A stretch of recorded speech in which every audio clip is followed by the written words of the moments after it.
Welcome back to the preview show. I'm Casey Campbell, and hey, first time of the year, Mitchell Brewer's back from News from the Pits. How's it going? It's going good, Casey. Well, it's interesting that we record it this time, not usually at the time we usually do this, because we have some big news to talk about. Of course, the penalty that was issued actually just a few hours ago. For people that do not know, Brad Keselowski and the six Roush Fenway Keselowski team has been issued a level 2 penalty. I'm going to actually pull this up and actually read the direct wording. Hold on a sec. From this. So NASCAR issues a deduction from, this is coming from NASCAR. They issued a deduction of 100 owner points, 100 driver points, and 10 playoff points to the number 6 Roush Fenway Keselowski racing team for modifying a single source supplied part. Also, Matt McCall, the crew chief, has been suspended for the next 4 races or when the penalty is issued, and also as a fine of $100,000. So what the rules that they broke were, the penalty comes under sections 14.1 and 14.5. This is coming from the NASCAR website. In the NASCAR rulebook, both which pertain to a modification of the single source supplied part. So the biggest takeaway from all this for me is not the points, not the money, not the suspension, but the 10 playoff points. That's a new one. And personally, I didn't think that anybody would try something like this.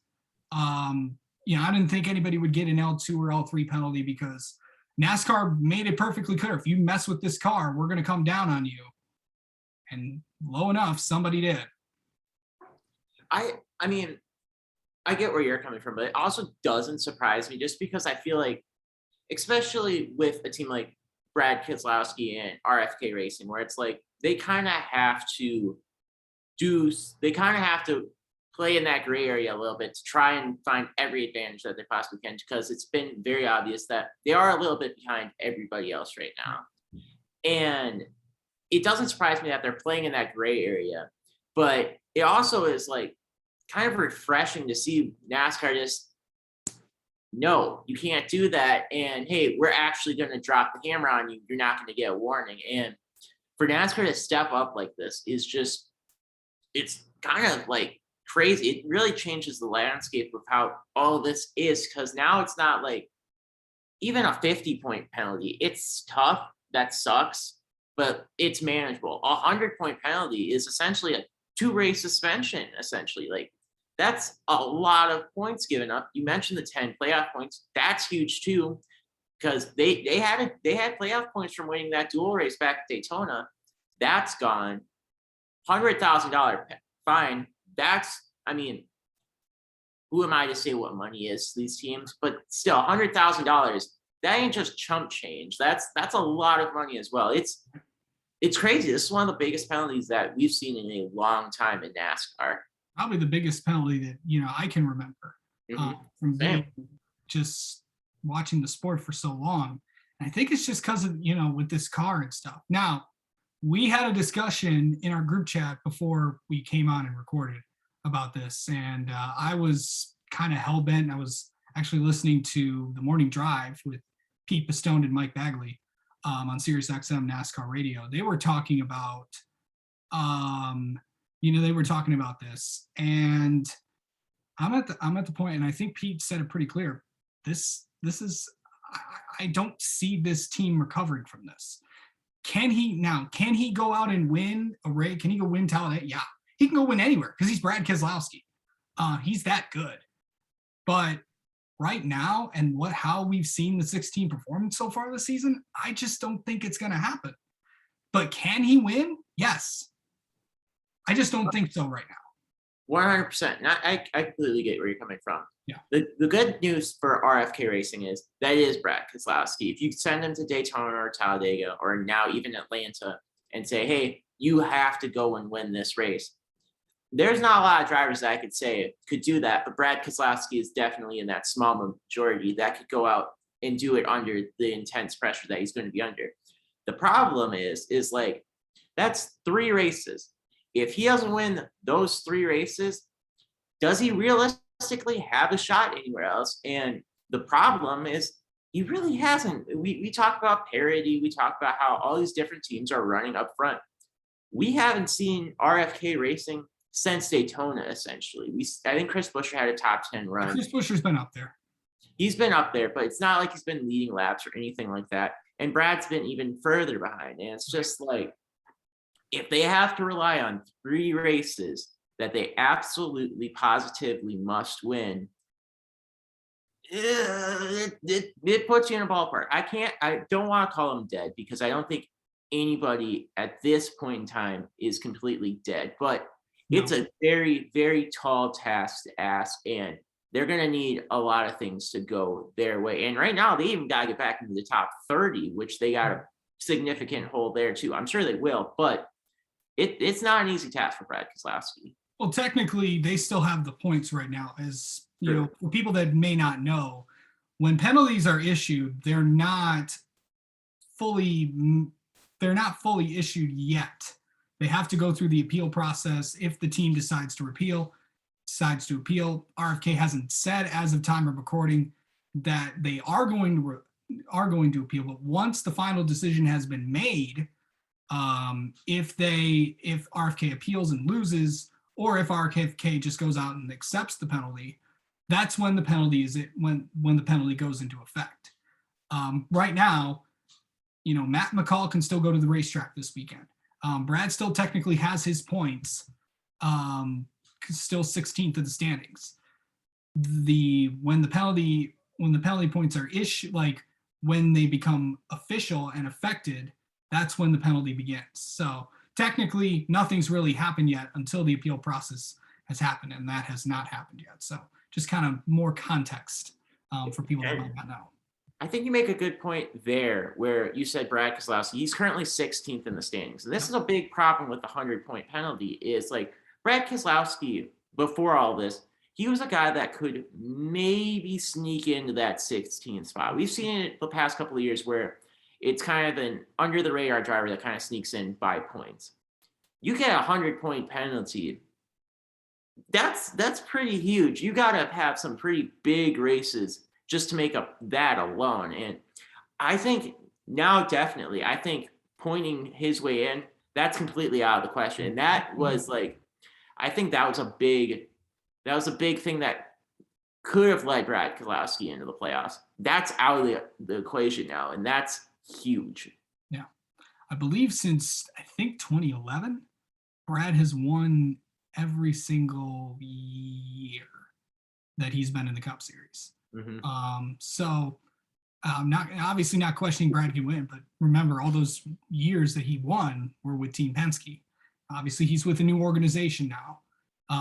Not that RFK is not a team that's capable of winning, which they are.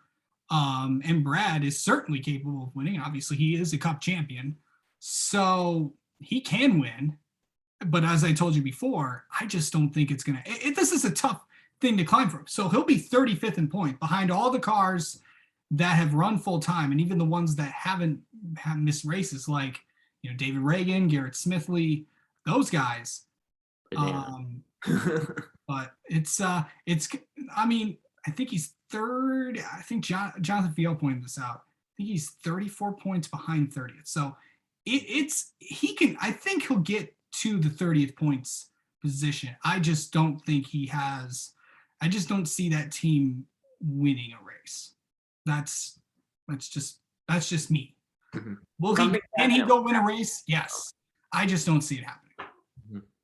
So, we were going to talk about Atlanta before all this happened. That was another interesting thing. How'd you think that all went?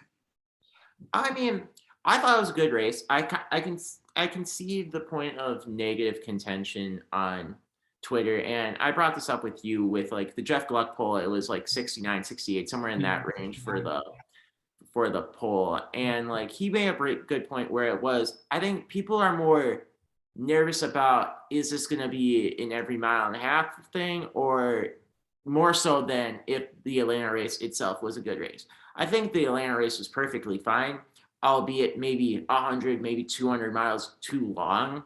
But I enjoyed it. I thought it was fun, and it was definitely something crazy. And I'm not one of those people that wants to see that every single weekend, but for Atlanta, I think it was fine. I still don't know if Atlanta deserves the 2 race dates. I think they don't, but it was fine. I had no complaints with the race last weekend. And my big thing was, hey, I'm going to actually remember this race versus the last like 10 or so Atlanta races where I'd be hard pressed to tell you what happened in even the 2021 Atlanta race. Kurt Busch won, and well, the last win for Chip Ganassi was the last Atlanta win before this past weekend. So Huh. then, of course, Ryan Blaney got his first win in the spring race last year. So obviously, people like me know. People like us remember because we're that nerdy with the sport. Mhm. So yeah, I mean, it was a good weekend. Trucks, Xfinity Cup. I get it. I get people that don't like it, and I know that everyone. Well, let's not get into that. But yeah, I don't think we're gonna see this everywhere, and I think that NASCAR knows not to do that. So I just don't think you'll see it. I think they were going under the impression that we were going to get the 550 package because it was before this was announced. I didn't think that we didn't know what the package was going to be with this car. So once they changed the packages, they were like, I don't know. Well, we'll have to see when we get back to Atlanta if they decide to change it or not. But who knows?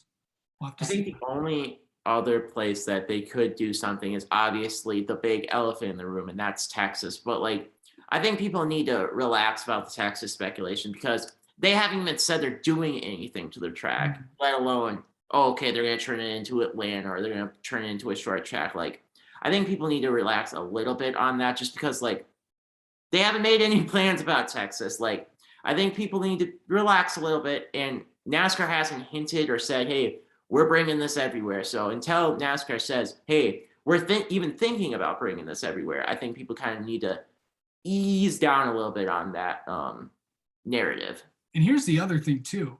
IndyCar was just there, and they put on one of the best shows. And everybody's saying, "Bring this place back." I know there were talks that could be the last Texas IndyCar race, and that was going to be replaced by Milwaukee. Personally, and then we saw the show out there, and it was actually pretty good, pretty entertaining. Better than last year's in that, but we'll have to see what happens with that. Personally, I do think Texas will stay. I personally also think you need to call Milwaukee again, but that's just me. So we'll have to see what happens there. Obviously NASCAR will be in Texas for the All-Star race later in a couple months, and then it'll of course be in November for a 500-mile race. So there we go. We're going road course racing this weekend. We're going to go to COTA. Obviously, the weather's going to be much different. So it's going to be, instead of rain, which I think kind of made the experience a little I mean, but then it's going to be, it'll be interesting to see how these cars do in the day. I think it's going to be a much different race than we saw last year in Trucks Xfinity, especially the Cup race. What are we expecting there at COTA? That's the thing, Casey, is who knows what to expect with this race, because last year was such a mangled mess of a race. And I'm not saying that in a bad way. It was just chaos with the rain and everything that happened there, where it's like, what does this racetrack do when it's dry there? The forecast looks great for this weekend there. I think essentially, and this may be going a little too far with it, but this is essentially a new racetrack to these guys just because last year was such a variable with the weather. I think it's going to be very interesting to see how these guys are able to adapt. Obviously, a big test for the next gen car because this is the first time we've seen a race on a road course. I'm very intrigued by it. I think it's going to be interesting to see how a guy like an Austin Cindric, who's been so good at these road courses, even the Cup Series last year, we saw him go up and lead laps at road course. It's going to be interesting to see, like, is his style really going to be a big advantage at this type of track where, like, we've seen parity, we've seen driver skill be a little bit more of a factor this year. Is being a really good road course racer going to really be a big factor this weekend? Or are we going to just see maybe even more parity and more under the radar type of guys show up and contend for wins? Yeah, be interesting to see, but every race has been interesting so far. All right, we did this last week. I'm gonna give you some early season headlines, and you're gonna tell me if you're buying them or not, or if not. Okay, this could be from Cup Xfinity Trucks. Are you buying or selling Denny Hamlin's performance so far? I'm selling that, and I'm selling the entire JGR Toyota group as a whole. I think we saw this a couple years ago with Denny Hamlin too, where he had that early season slump and came out and was a championship contender by the end of the season. I don't think you can ever fully count out Joe Gibbs Racing. They're gonna figure it out eventually, and it's just a matter of when are they gonna figure out and who's gonna be the guy that breaks through for Joe Gibbs Racing. Just because you got Christopher Bell, who needs a good run. You got Hello Pump. How are you doing? Jonathan's gonna love that. I love it when cats jump through videos. It's funny. He had been thinking about it for a minute, and as soon as I brought up Christopher Bell, he's like, "Oh, I gotta make my 2 cents on Christopher Bell." He's not a Christopher Bell guy. I think Christopher Bell is going to rebound. I think he really needs to rebound just because, like, I think a lot of indication, and again, he's back. I think you really do need it. He needs to have a big year, and I think he will have a breakthrough. He looked decent at Vegas. He qualified well. I think bad luck has just been more so a factor for Joe Gibbs Racing. And Danny Hamlin especially is a guy that I still think is going to be a championship contender before everything is said and done. Absolutely. Gotta love pets jumping through videos. Of course, we've seen cats and dogs. If you've watched my channel, it's a constant pattern of, pets interrupting video, but it makes for good YouTube. Buying or selling Tanner Gray's hot start to the season? I'm buying it. I think this is a DGR team that I think is really gonna start clicking, and I wouldn't be surprised if we start seeing Haley Deegan do even better too. I know she's had some pretty rough luck early in the season, but I think it's just development with these guys and gals where I think everybody kind of overestimated how good DGR was really going to be in the truck series just because of their success in lower series. But I think now that you got Tanner that's developed a little bit, he's finally finding a little bit of a groove in the truck series. And I think that's the big key for these two is finishing the races and finding a groove. And Tanner Gray has done a fantastic job so far. Been really impressed by his performance. This week will be a big test just because it's such a different racetrack compared to where the trucks go otherwise. But I'm buying it. I think he'll be a guy that I don't know if I can say he's going to be a championship contender yet, but I wouldn't be surprised to see that team in victory lane sooner than later. Buying or selling Ty Gibbs's hot start? You got to buy it. You got to buy it. You got to buy it because it's just like Ty Gibbs.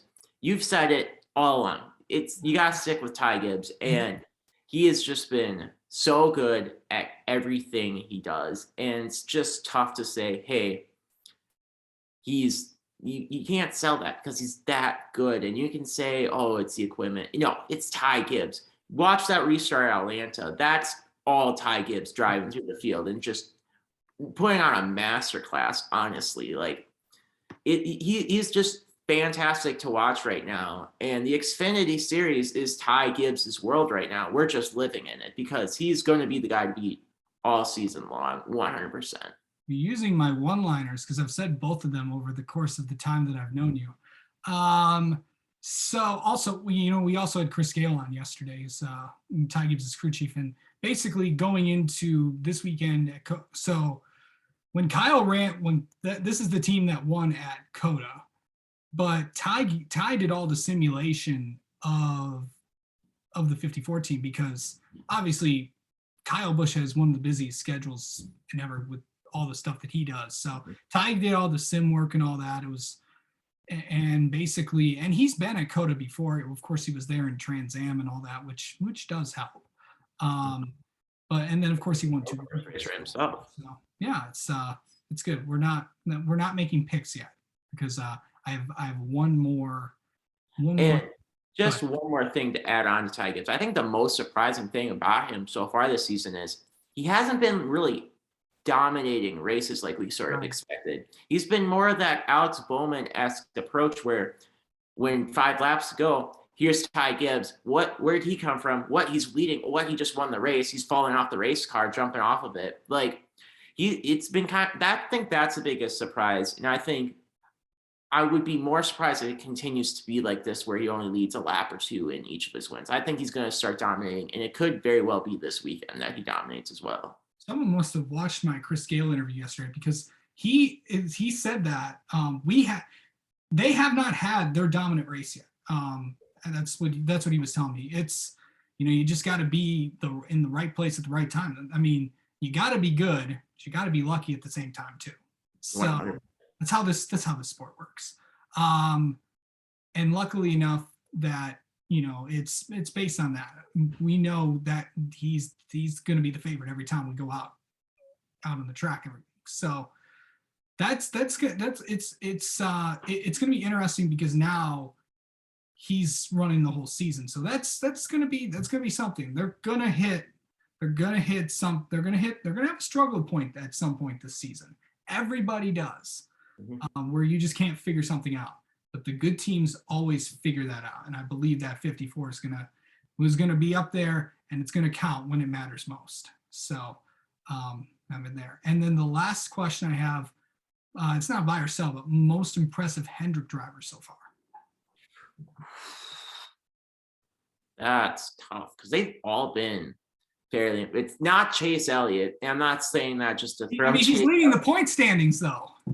That's true. And it's like he is leading the point standings, but like I don't know. And I'm a big consistency guy, but it's just like you watch the races on Sunday, whether you're listening to the TV broadcast, whether you're listening to the scanner, you don't hear much about Chase Elliott. And maybe that's shame on me for not paying attention to Chase Elliott, but it's just like he hasn't really done anything. And I mean, he's leading the points, so what the heck do I know? But like, I don't know. I mean, I think the guy that you're going to obviously have to watch is Kyle Larson, and the fact that he's already figured out how to win in these cars is, that's like sending up the bat signal to the rest of the field that he's coming and he's figuring it out fairly fast. But yeah, I think it's another one where, and I think this kind of applies to the entire Cup Series, and kind of the craziness right now is we don't really have one of those guys that is the favorite yet, or has had the most impressive season. And it's been kind of weird. And honestly, one of the guys that's been biggest championship contender, he doesn't drive for Hendrick. He doesn't drive for Gibbs. It's been Ross Chastain that's been the biggest championship contender right now. And like, you look at the last 3 weeks, he's been there, and it's like, do we think he's a championship contender? The watermelon guy? I don't know. I think it is time to start taking some of these guys that, oh, hey, it's cute. Trackhouse racing is contending. But like, hey, these guys are contending each and every week. Are we seeing a Martin Truex Jr. Furniture Row like situation where all of a sudden the cute becomes, oh crap, here comes this team that's just dominating every single week? I think there's a lot to figure out with the Cup Series right now. I think the big teams like Hendrick, like Gibbs, are going to figure it out. But man, it is a completely different ball game right now than we've seen in previous seasons, where I can't even think of a Hendrick guy that I think has been the most dominant so far, just because the season's been so weird. Yeah, and also it's something that Jeff Gordon mentioned. The Chevy team and Chevrolet as a whole has been probably one of the reasons why you're seeing those guys up there. The guys that you're seeing up there, they all have something in common. They're all Chevy teams. Tyler Reddick, Ross Chastain, Eric Jones. I mean, the Chevy teams are all working more closely together than ever before. And the thing is, as I've said, and I think this also goes for the Xfinity Series too, you have to beat the bow ties because they're going to be I think they are the favorites every single week. Yeah, and yes, Ty Gibbs has been probably the best car, but I think that he's just proven to, if you got to beat those Chevrolets, and he's already has 2 wins this season, so. Like 100%. And it's kind of funny because like a couple of years ago, we were asking, where are the Chevrolets? Where are these guys? But man, have they nailed the next gen car so far? And again, it's early. Maybe you don't want to be the team that's doing very well in March. You want to be the team that's doing really well in November. But man, it doesn't hurt to have that head start either. And also Ford's been doing pretty well too. Mhm. To say, I know Toyota has not, but I mean, and Toyota's been good at other play. I mean, they're still dominating the truck series, but obviously they want to get, the Cup program out there. Obviously tie winning is good for them with the got to get I mean, there's just not many of them out there, but Toyota's been on their game the last few weeks as well, and especially on the Xfinity side. They'll get it together on the Cup side, I think. So, Mhm. all right, all right, you know what it's time for? It's time for the picks. But before we get to that, let's you've led the preview show standings since Daytona. So yes, yeah, we know. Since the Daytona 500 stage 1, I have it on a Google Doc where I keep track of everything.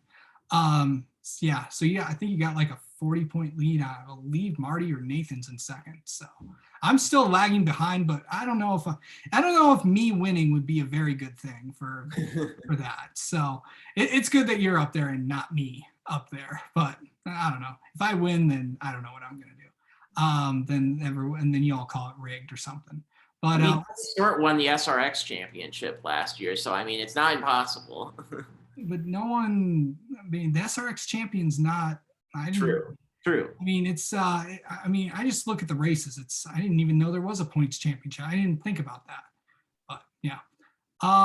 Okay, let's start with ARCA West. They are also racing this weekend. And of course, if you haven't, go check out the ARCA preview show with myself and of course ARCA PR director Charlie Kral, where you look at all the things that were out there this weekend at Irwindale. Who you got? I'm gonna go with Jake Drew. I think the ARCA West is sort of it's kind of like the Cup Series where it's kind of a new territory, and with the big old scary Jesse Love out of the series, it's kind of like who's gonna step up. And Jake Drew was constantly a guy last year. He didn't win. I mean, you could argue Portland, but like he's been a dude that's been there every single weekend, and it's just like when is he going to break through? And I think this season, I think he's probably going to be the story of the series, where I think he's going to be the guy that's going to step up. And I think this weekend will be a good opportunity for him to step up and go and get a win. Yeah, and that's exactly what we had Jake Drew on this week. So and that's basically what he talked about is that yes, he knows he didn't get a win. Yes, he knows what happened at Phoenix last year, but it's the good run in Phoenix that he had back a few weeks ago was a sign of this is good stuff. He's got a new teammate this year with Tanner Reef, but I'm going to go with Jake Drew this week as well. I think that he's I think the Sunrise team is going to get some wins. BMR is obviously, I still think the team to beat. You still got Joey East. You still got PJ Penrose-Sally. There's still a lot of good cars in that series. And of course, Trevor Huddleston's going to be in a car as well, basically the car that Dean Thompson drove last year. So obviously I think that will be up there. All right, let's get to the COTA action. Let's go to trucks. Who do you got? I'll take Bowman. I think the Cup guys are going to be really tough to beat this weekend, and I think Alex I mean, it's easy to go with Kyle, but I'm intrigued to see what the Spire Motorsports truck program is really all about. I think they're going to be a lot better than maybe like their Cup program. I think they're going to come in and they're going to be contending for us. And I don't think Alex Bowman's going to hop into a truck that he doesn't believe is going to be able to win. So I'll go with Bowman. There's actually a stat to all this, and I'll get into this, but the winners of the last few winners of the truck series have been under the age of 21 this year, because Zane Smith is, I believe, 21 or 22 years old. Chandler is 19, and then of course Corey Heim is also 19. So, and then even going back to Vegas last year, you got Eckes, you got Zane. Eckes, Fogelman, Zane Smith. Really, it's not the youth movement, it's the super youth movement. I mean, these are kids that are winning these races. The trend's continuing this weekend, by the way. I'll take Chandler Smith. Okay, let's pick Xfinity, and we'll see what happens there. There's Cup guys in that field too. There is. Who you got? I mean, I'm gonna go with Cup guy. I think Bubba Wallace has a lot to prove this weekend, and really, I've been really impressed with the number 18 team in general this year, and I think they've been on that verge of winning for a couple of weeks now, and I think they'll get the job done this weekend with Bubba. Who, and it sounds crazy to say because road course racing is very much not his thing, but I think he's got a lot to prove this weekend. And you put him in a car that's one of the best in the field. Those two things together, I really like that combination. And I think it'll work for them. I think they're going to go out and get it done this week. Okay. So before I make my pick, I'll say this. Alex Bowman's in the 7 truck for Spire Motorsports. Of course, Kyle's in the 51 truck. But in Xfinity, Ross Chastain will be in the 92 for DGM Racing, and Cole Custer will be in the 07 for SS Greenlight. Trying to think of any. Bubba Wallace will be in the 18 for the Joe Gibbs team. So I think I covered all the Cup guys that are in the Xfinity and truck field. Yeah, I'm gonna go with the car that won it last year. I'll stick with the Gibbs. I'll take Ty. So I mean, the kid's on a roll right now. I mean, I got my first win of the season last year. So, I mean, first win of the season last week, I should say. So I don't know. I just think that, he's really good on road courses. That 54 teams on it. You're going to have to beat them. Kyle's not in the field or like that, but he's going to have some challengers. I think there's about, right now, I know that I think there's about like 10 or 15 guys that can go out and win every single week. Like I said, you got to go through those Chevrolets, and the Fords have really stepped up as well. So, and don't get me wrong, Toyota's been on their game the last few weeks as well. Brandon Jones is running up front. The 18 car's been up front. Obviously, Ty's won. So, I mean, Xfinity is going to be really, really competitive this weekend. All right, let's go to the big one. Let's go to the Cup race. The Echo Park Grand Prix, I think it's called. So, what are we got? Man, I told you Kyle Busch originally, but then I was thinking about it. And there's one guy that I think could be kind of a sleeper this weekend. And he's a teammate of that guy that I was mentioning earlier, that watermelon farmer. I'm going to go with his teammate, though. I think Daniel Suarez has shocked the world this weekend. And I think those Trackhouse cars are just getting started. They got to win one of these races eventually. I'm taking Suarez this weekend. You know what? I was just thinking about this too. I'm going to take Ross Chastain this weekend at their Trackhouse has been on it this week, and they've been on it all year. And and as you said, it's only a matter of time before they win. And just Chevrolet's just been working all together. I know there's Chase Elliott, there's Hendrick, there's all these guys. I just think that one team's knocking on the door, and eventually the door is going to collapse. This is the week I think it collapses. I'll give you Ross Chastain. All right, well, that's going to do it for this week's jam-packed preview show. As we mentioned, the big breaking news as Pumpkin continues to go through the camera. We didn't have about this time. It's funny. When cats jump through videos, it's funny. Jonathan will love that. Brad Keselowski, of course, the big penalty, 100 points, 10 playoff points, 100 owner points as well. And, of course, the crew chief suspended for 4 races and $100,000. No appeal has been set yet. So that's the big news. We talked about it earlier. So watch that to get our thoughts on that. But stay tuned next week. You never know who will be on here, but we're going to talk Richmond. We'll see you then.